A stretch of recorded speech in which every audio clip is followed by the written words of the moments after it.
Well, ang nakasaad po sa ating saligang batas, no, pag-akyat po ng articles of impeachment sa Senado, ang nakalagay po kailangan po mag-convene as a Senate impeachment court ang Senado forthwith.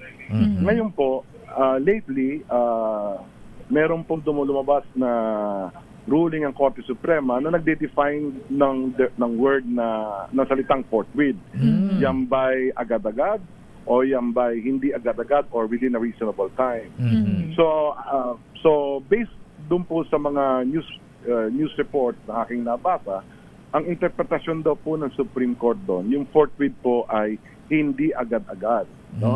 Ang sabi daw po ng Supreme Court, within a reasonable time. Okay. So the interpretation of whether or not it is a reasonable time will depend on the impeachment court na po. Sila po mag-i-interpret nung reasonable time. Okay?